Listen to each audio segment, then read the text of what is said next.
Hey, what's up? It's Shay. Welcome back to 10 minutes of astrology. Today we are going to be talking about Mars in Cancer, I think.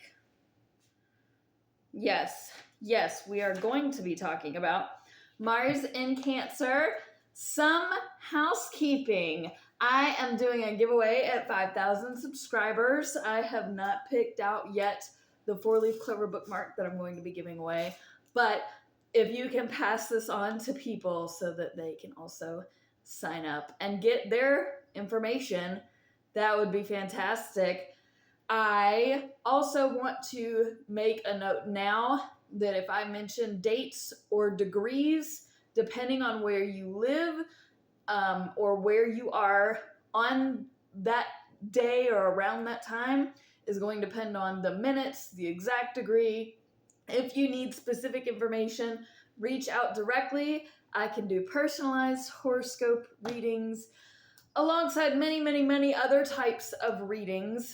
I am doing this series so that I can give people a heads up as to what is coming in the future, because I don't know about you, but a lot of astrologers on the internet will do a video of 2 weeks away, and they just keep updating every couple of weeks for the next couple of weeks. And it's like, no, I need to see my entire life.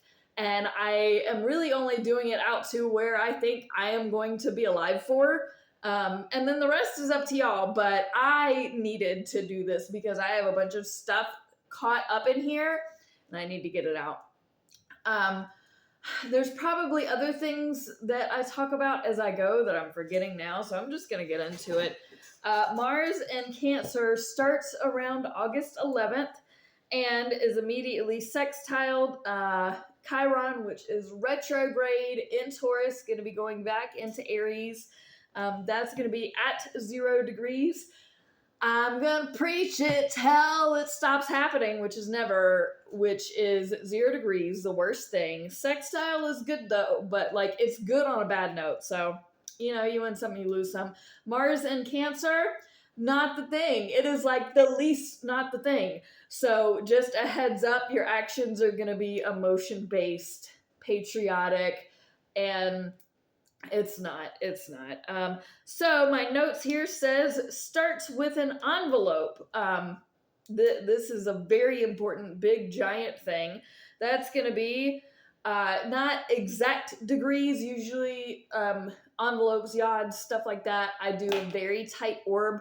This is not the super tight orb envelope, but it is important, so that's why I'm bringing it up. Uranus and Gemini, 5 degrees. Trine Venus and Libra, 4 degrees. Trine, Pluto, and these are I just wrote the thing that's affecting the thing next to the thing that I wrote down. So it's not Mars. Anyway, Pluto in Aquarius at 3 degrees. Mercury and the Moon between 3 and 6 degrees. Didn't write where it was, so it's probably thumbnail somewhere. Neptune in Aries, 4 degrees. I have here wrap it up, send it off. And then Mars in Cancer is going to in conjunct, it's also called a quincunx, Pluto in Aquarius at 3 degrees. And this is all the same time. It's after the 0 degree thing, but this is all the same time happening.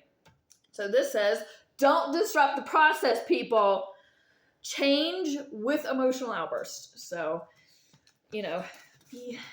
be quiet, be still, be gentle. Mars in Cancer then squares Neptune and Aries retrograde around 4 degrees. I literally have written facepalm, just... You're effing stupid is also what I have written. I'm not kidding. Oh, well, this is going to be backwards and anyway. So Mars is also going to be semi-sextile Uranus. I have here Mars teaching Uranus to act more passionately. If you really believe in it, don't hold back. Give it your literal all. No time for indecisiveness, because Uranus in Gemini can be can't make up the... No, we don't have time for that, honey. if you're feeling moved, move. Then we have a full moon. I know I don't usually talk about the moon and the sun and Venus, but we are coming down to the lower planets now. So I'm going to talk about them a little bit because, again, this time period is not about Mars, but this video is. The full moon, Virgo, Pisces, 4 to 5 degrees, August 28th, again, estimate. If I ever do, if I ever do moon videos, which I have to get through all of Mars, all of Venus, and then I'll do moon videos. If I ever do get to moon videos, which I need funding, hello, if you want me to do this all the time is money, then I'll talk more about this full moon, but it is very, very, very, very, very, very important. So, Mars in Cancer, semi-sextile. It looks like Mercury in Mercury in Virgo. That's not right. No, it's sextile. Look, I have so many things right here. I'm just going to read my notes. Put on your brave mouth and prepare to talk. And no. So the no was Mars in Cancer square, Saturn in Aries. That was no. And then Mars in Cancer sextile, Mercury in Virgo. This is bigger than you. Whatever is happening is bigger than you. And a whole lot of emotional necessity conversation that will strike nerves, that will absolutely, with a capital W, will strike nerves, okay? And it will not seem right. It will not seem right to have this conversation. And it will be ongoing conversations. This is around September 26th. So you won't want to have the conversation, but you need to have whatever conversation this is, and then it's going to end up being an ongoing conversation for the next couple of days. Then we have a lull in time. And I wrote here, calm before the storm. Then we've got Venus in Aquarius and Lilith in Sagittarius at 29 degrees. And I've got North Node, South Node, Aquarius and Leo 20. I can't read my notes, y'all. Mars in Cancer, semi-square Uranus in Gemini. I don't usually talk about semi-squares because math, but that's irritating. I put here hissy fit, stomp feet, embarrassing that you're doing all of this, or whoever it is that's doing all of this. You may be right. Whoever's having the hissy fit might be right, but the reaction or the approach is wrong.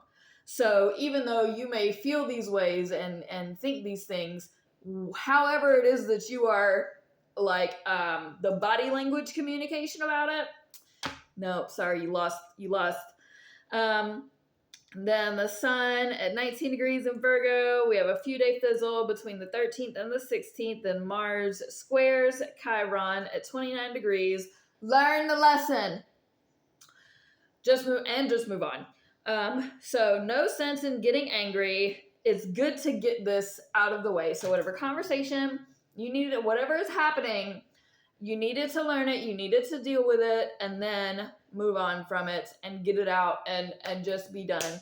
So I really appreciate your watching and pressing all of the buttons and being here for me and walking through this journey with me. I am more than happy to walk through it with you. And it's all of this is necessary. It's hard and necessary and emotional, and 'tis is life. So I'm gonna go do my million now. I have to clean the litter boxes, clean the bathrooms, go work out, make myself lunch, take shower. I have to work on my book at some point. I am writing a book, and then get ready for bed so that I can do my million tomorrow. I just got off work. Now I'm doing this, and then I'm so peace out, fam. Much love. Okay, bye.